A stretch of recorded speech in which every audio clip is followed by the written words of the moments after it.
We'll see how the team comps go. We see Evelyn taking Flash instead of Ignite. That one's a bit more of matchup based and preference based. She does have Strength of Ages, which is definitely understandable. We'll see if that affects her build path in a new way. We'll see how if she goes AP, if she goes more on the tanky side, if she goes more bruiser or what. I'm definitely curious to see how she builds Evelyn to adapt to the game. Where's Samuel? Where's Simon Blackwell to start I know, heavily right? judging It this looks like Evelyn? Malachi. It looks like Mukai is already upset because he accidentally has Strength of Ages instead of Grasp, and they mentioned how last game Zara Jungle accidentally started Doran's Ring. So I will be removing chat now, but that's very interesting things to note. I didn't even catch the Zara Jungle starting Doran's Ring. Rip me, but. Alright, so it looks like it's going to be Meowkai versus Taric top, and so I will be shifting those accordingly.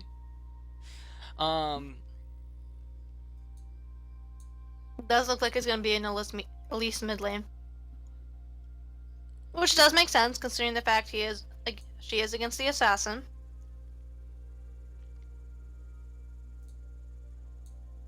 All honesty, I'm actually kind of annoyed of the ignites that supports are taking nowadays. Because you play Makes Soraka sense. and you deserve it.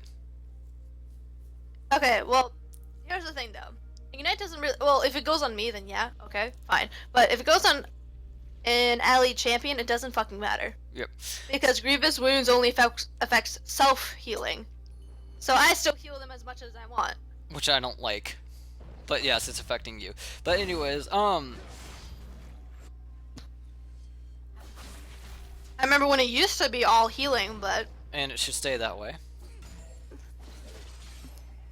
they already nerfed Soraka. Don't make them hurt her more. Do it again. Looks like Elise already Okay, gets in some sort of early damage to Echo, already showing a bit of dominance. We'll see if that's able to stay up. Elise is very mana hungry early though, so she does have to mind that.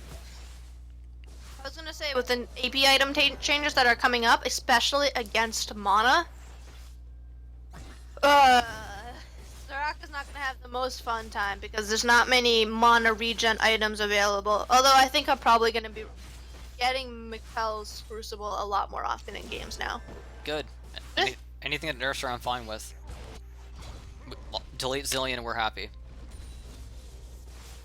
So it looks like Malachi meant to take Strength of Ages, but meant to take Grasping Dying, but he accidentally has Strength of Ages.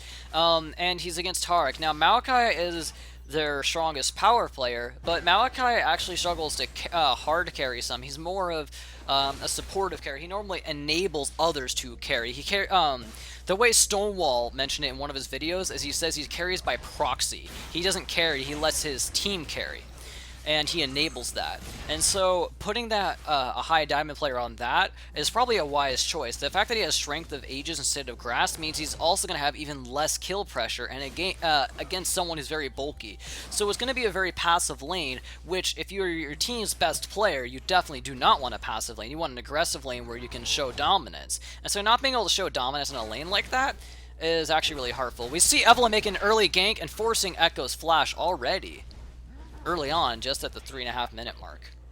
I was gonna say what you said about saucy cells. It's actually something that's very similar between, I guess, the two of us, and that's mostly because I play Soraka. My whole goal is playing Soraka is to get everyone else to not die, to get fed, not die, and just get everyone else ahead and get everyone else to carry if they can. Looks like Malachi went to make a deep board and he found Evelyn. He tried to keep fighting her, which backfired as the team from Aerial Combat came together, forcing Caitlyn Sniper's Malachi to flash early on and go back. 2 flashes already down on Caitlyn Snipers. Malachi did affect, but that's gonna hurt them in a bit, especially since they're actually. Looks like an exhaust is coming out on Echo. He doesn't have flash anymore. Elise is gonna go for the first blood. Does pick it up in the auto attack. And there's that lack of flash coming back to bite him. And even though Shen flash, the auto attacks are gonna in fact follow. Bard and Lulu both having sort of delayed auto attacks, being able to follow someone if they flash.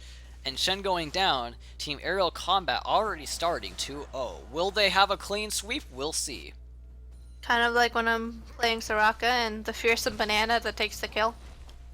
Stop You just wait like you just wait like 5 seconds. triggering me. And all of a sudden you just hear Triggering me. get the kill. Looks like they are going to go hard for Thresh. They are going to dive him. A Flay comes out. He picks up a kill on Lulu. Bard flashes away after picking up a kill on him.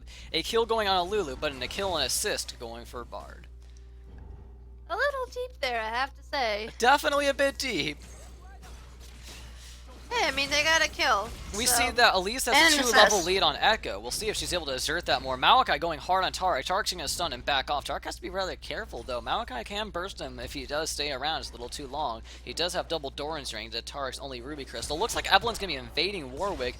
Not sure if that's totally worth it. She's probably trying to poach some camps since Warwick is a slow clear and try to take something, because you can't really 1v1 Warwick in his jungle, and that can easily backfire. Either he'll stall you out too long and his team will come to help, or he'll just outright duel you. Warwick's one of the best duelists in that game. His only problem is early sticking power, which he lacks. It looks like they are going to be going on Echo, abusing his lack of flash. Evelyn did scout out Warwick and figure out where he was going before ganking to ensure this will work in her favor. She's going to flash, try to pick up the kill on Echo. He still has no flash. She's going to try to pick it up. However, her haste spike's going to run out. A taunt is going to come out from Shen. And she does go down, just barely unable to take down Echo, as Echo will survive. A little bit too aggro here, although I've been seeing that a lot lately. I feel like the average aggression in this game in regards to playstyles and risk-taking has increased drastically over the last few weeks. Looks like a hook is going to go out on Lulu, followed up by a taunt. Will she survive? He does do a flash auto attack, taking down Lulu, the 80 carry Thresh, starting off 2-1 for Team Caitlyn Snipers. Looks like Tariq and Maokai are having the battle of the century back and forth, where they're just wailing at each other, but both still above half-life. A very interesting back and forth going. Maokai does want to prolong the engagement, so does Tariq. Tariq ultimate comes out. Maokai, realizing that was a bad mistake, attempting to disengage. Tariq lands a stun, which he does. He will in fact take down Maokai, and Laugh Up does 1v1 the Diamond 1 Maokai.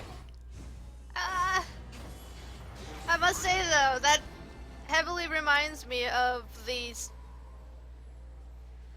third place match I watched at the NA finals last spring, at the NA summer finals last year, where legitimately the entire crowd was cheering whenever the tanks would fight because they were so tanky. It was like a Scion and a Malphite. They were so tanky at that point, they couldn't do anything. Looks like Bard is going to get hooked. He is going to ult himself, and he's going to ult Shen. Will Lulu be able to take advantage of it? Bard is going to get taunted. Looks like they won't be able to take advantage of it, and Bard is going to attempt to escape, barely surviving, except Shen follows up. Shen does get the final auto attack. Lulu chasing after Thresh, but Thresh is safe. And now Lulu has to be very careful about getting ganged up on the two. How will Lulu survive this if possible? Well, it looks like Lulu is going to get hooked, but Thresh has to be very careful. Shen's taunt is going to miss. Meanwhile, Elise and Echo going at it. Both of them level 7, engaging on each other. Echo is...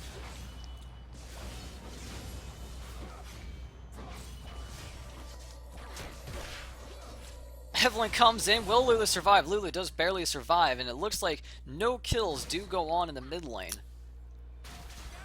as Evelyn barely saves Lulu. Extremely low, definitely could go either way. If she lands a cocoon, he's dead. Looks like Tariq is looking to fight Maokai again, showing no mercy. The soon-to-be reworked champion, stunning Maokai, going in hard. An ultimate comes out. Will he pick up a kill? He does pick up a kill. Elise also picks up a kill on Echo. Meanwhile, Evelyn's going in hard on Thresh. However, a heal comes out and a taunt comes out from an ultimate. And Warwick comes by just to make sure she doesn't run off, as Evelyn does in fact go down.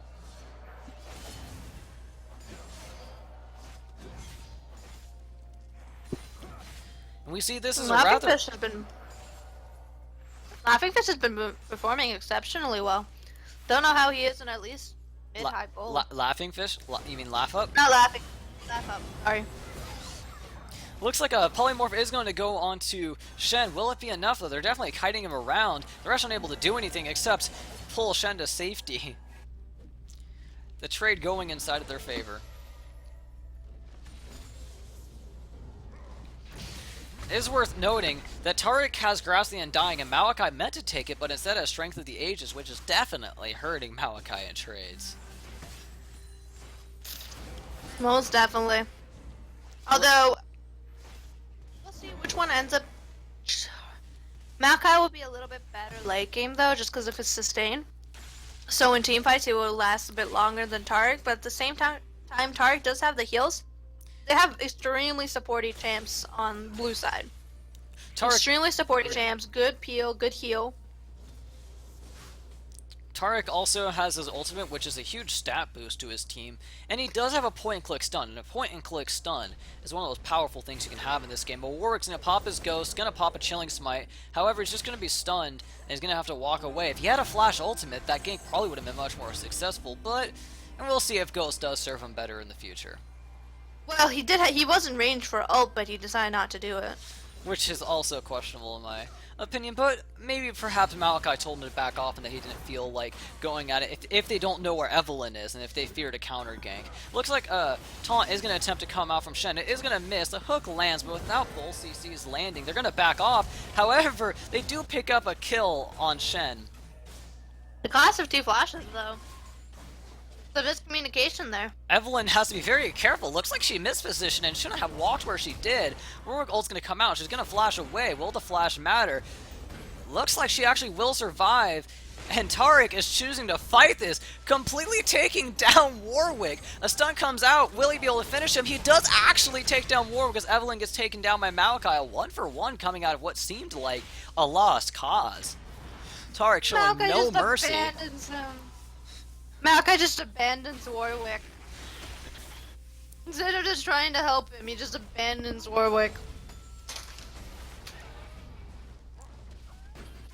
I feel like there's some breeze there. Just a bit. We do see a very even match. The score 9-6. Both teams still in the run to see which one will come first. Both of them having equal opportunity and a thrilling match. We can definitely see that Caitlyn snipers do not want to be shut out, and they are putting up a very good fight as the gold income is actually even on both teams. Even 12.5 minutes in. Yeah, especially in regards to farm. Especially in the bot lane. Bot lane is where there's the biggest discrepancy. It looks like Tariq is going to engage on Maokai yet again. Maokai is attempting to sustain himself and properly manage his cooldowns instead of disengaging, and that's going to bite him. As he is going to go down, and the Tariq is 4-0. Maokai should have just disengaged, but he felt like if he managed his cooldowns properly, he would have survived. Definitely paying for that decision. It looks like they are going to try to perform a gank, but it looks like a counter gank is going to happen. We'll see how this goes. Looks like Evelyn's going to perform a surprise attack on Warwick. Will it work out? Warwick's not damaging her enough. They do take down Warwick. Meanwhile, a fight's going on between Lulu and Elise, Thresh and Shen. Will they be able to take down? It looks like they will, in fact, be able to take down Thresh. Elise finally does go down, but they do pick up a kill on Shen. This is the kill lead we've been looking for one team to pull up, and it looks like that does, in fact, go to aerial combat. One of the things I noticed, though, is Warwick seemed to have zoned out in that. He walked past Evelyn doing damage, not responding, and after some time did he finally ult her. But that gave enough time for Bard to come over, stop the ultimate, and not have Evelyn take so much damage as to have her actually either be forced to back or to die. And because of that, they actually get another dragon. My assumption is that he might have been looking at another part of the map and scrolled off of his character for a bit, realizing that no one was around and not thinking of Evelyn being close to him. But it looks like that he definitely paid for that. We see Thresh actually rushed against his Rage Blade, and I would imagine that may not be a terrible idea due to his scalings, but we'll see how that works out for him. He is 3-2-2.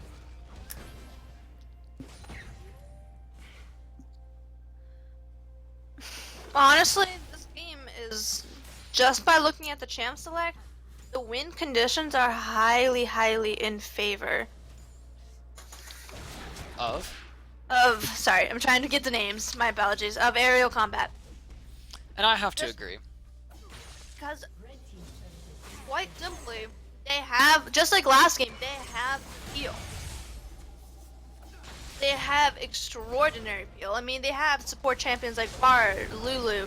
Looks like Tarek is going to be ganked, but he's not even afraid. As he's being ganked, he's going to try to fight 1v2. He takes down Warwick in the 1v2. Meanwhile, Echo's getting ganked in the mid lane. Echo's going to do a do-over, but it doesn't matter as he still gets slain.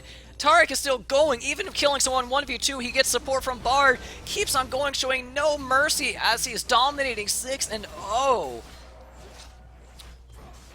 The thing that worries me is I think Saucy Cells might be getting tilted.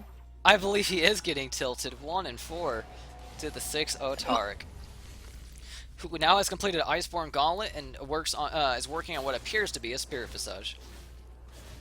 Yeah, he actually mentioned in all chat, your damage does not seem right to Tarek.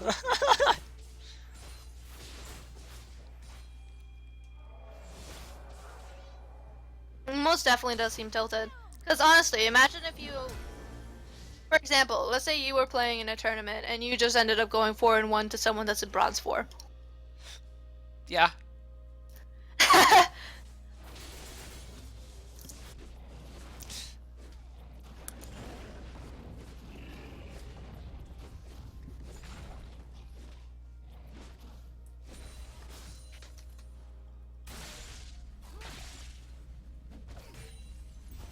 But Looks yeah. like Tarek's going to go on Echo now. However, when he does see he's getting ganked, he's going to back off. Will this be his downfall? We'll see. He is definitely durable, and his team is going to come for him. He has Flash. He does flash the Echo stun. Looks like he's trying to stall it out for his team to come. Bard stun does come out. Will they turn this to aggression? They are going to take down Thresh. A teleport does come out from Maokai, but Maokai is surrounded. He's just going to have to back off. Evelyn ult comes out, and Maokai appears to be going down. He does, in fact, go down to the team as they chase after Echo. Echo going down to a double kill for Elise. They are getting just Decimated. They have so many tanky people, but it's not working out for them. Aerial combat is absolutely wrecking them. Because here's the thing, if they take turret damage, so what? They have Bard healing, they have Tarek healing. And Tarek healing is actually a pretty decent amount. Burst healing wise, he actually has just a smidge more than Soraka. Especially if he, although he doesn't have it at this moment. Especially if he had wind speakers. They have that, plus they have a shield and ultimate from Lulu. Plus, in case someone's, last stick of ignite, etc., they have the Bard ultimate. They also have speed up from Lulu. They have polymorph from Lulu, so anyone that is doing damage on the other team can't really do much. That's why I believe, unless they somehow can manage to split push somehow, although they are not letting them, they don't really have much of a chance. Well, as I said at the very start of this tournament, you have to be very careful about picking an all-support team for someone. And they picked a lot of supports. Looks like a hook is going to come out, however, they don't care, and they're just going to simply dive Thresh and take him down very easily. Tarek being godlike. You have to be very careful about giving people an all-support team, because even when supports are forced to go in other positions, support when you have a bunch of supports together, it turns out they're more formidable than a lot of people would believe. And you have to be very, very thoughtful of which ones you give them and how they might synergize together. Tarek is going to teleport top, but he is going to be cancelled by the Shen taunt. However, that's going to backfire as Shen is going to pay for it with his life. And Tarek is 8-0 legendary. They may in fact get the top turret. It looks like that is Elise, who does get Warwick ulted and is finally going to be shut down, but Elise now going to 5-2. However, they are going to pick up bottom second tower in trade for the first top tower. Dragon and Baron are both up in 1 minute. We'll see how these teams use these, either for their advantage or disadvantage.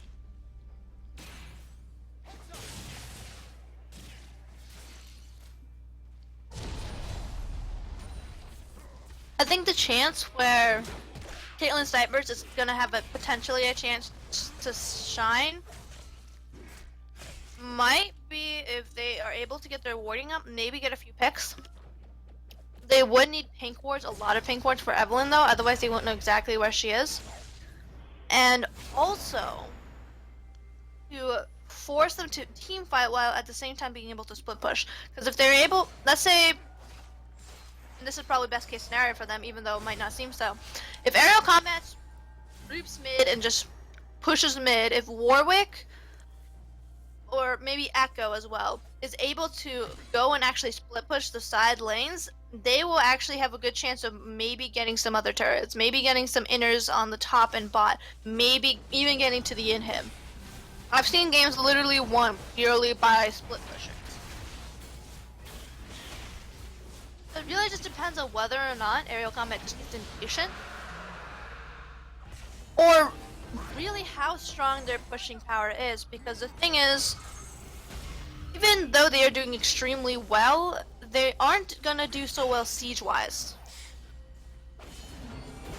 What do you think? Look, well, I think a fight's about to break out, and we'll see how this goes. First, Thresh is going to go down.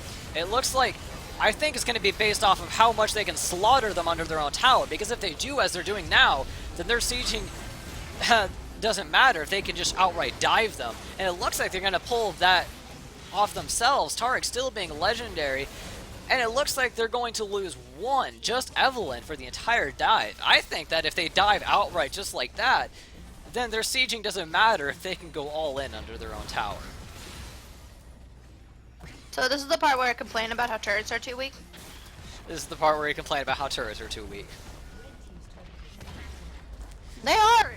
21 minutes, and they're taking the inhibitor. Looks like they're going to get the inhibitor down. We'll see if they rotate to if I had... my decision, if I was them, is that they should recall and prepare just in case they try to do a quick Baron. Most teams would agree with this. You have to be very careful about them rotating Baron, and so you have to recall so they do not do it. Because if they see that you're staying around low HP, then they can force a Baron. And it's a lose-lose situation whether you give it up or whether you fight for it and die. And it looks like they are doing just that. It looks like they are going back to get health. And what appeared to be a very close game earlier, now we see about an 8,000 goal lead in favor of aerial combat. Them support, man. They're winning the game for them. Looks like Taric now has, a Xerath portal. However, looks like they are going to engage, and Bard, I'm not sure what that ultimate was. I'm not sure what any of that was that we just saw. Taric is pushing top pretty hard. We'll see how it's reacted to. I'm very curious to see if it forces a team to split up and get caught out. It looks like they are going to be heading towards top. Will they get caught? They do get caught out. At least Cocoon comes out. They are engaging on Maokai. Maokai popping his ultimate, but it's just not going to be enough. Or is it? He does barely survive. However, his health is incredibly low, and Taric is going to keep on pushing. As they were roaming top, we saw aerial combat took advantage of them trying to answer to it and caught them out. They are going to taunt Evelyn. Evelyn is going to get pulled in by Thresh. However, she's still surviving as she attempts to disengage. She does still live, even with the entire team chasing after her. They are going to ult the Lulu. Lulu is going to go down, and Evelyn is too low. She is going to have to back off. A Bard stun does go on to two of them. Taric is following it up. However, a lot of CC comes back. Who wins? Elise does pick up a kill on Echo. They are chasing after Shen. They are chasing after Maokai. Evelyn is looking in to flank, even at her low life. Will she be able to perform anything, or will she die? She appears behind Thresh. She does take him down, and she does die to the Maokai, however, after picking up a kill. A Cocoon comes out, but it looks like they're not ready to dive, as they do take out a Nexus tower. Will they take out the Nexus tower? Can they end the game? We'll see. Very risky choice by doing this, with three of them still alive. However, they do in fact take down the Nexus tower. Can they end the game? You see, Caitlyn Snipers is holding off with their very lives, and it looks like they're going to be forced to disengage. And Taric still doesn't die yet. The thing to keep in mind too, he was full health the entire time. Yeah. And if he was taking damage, he immediately healed it back up. His burst damage is insane, although his cooldowns are a lot longer.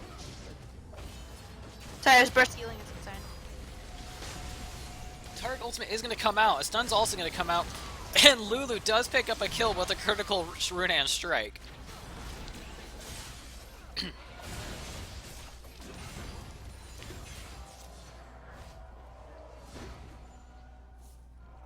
Slowly but surely, Lulu's getting somewhat fed. Well, I wonder if getting so much food tasted purple. Okay, I'm done now. I tried to make a joke, but I'm one of those people where my sense of humor is I make a joke that's so bad and terrible that it makes it funny. Although half the time I don't reach Something, that point. something, Lulu has a small amount of kills. Looks like Tarek is going to stand by his Zero portal and use it as a bait to engage. And he's gonna fight 1v2, not even caring about their damage, not dying in the slightest, still alive as he bursts down Thresh. He is still at full life as he takes down, he's working on Shen as will. Chasing after him, diving between a tower, Flash comes out.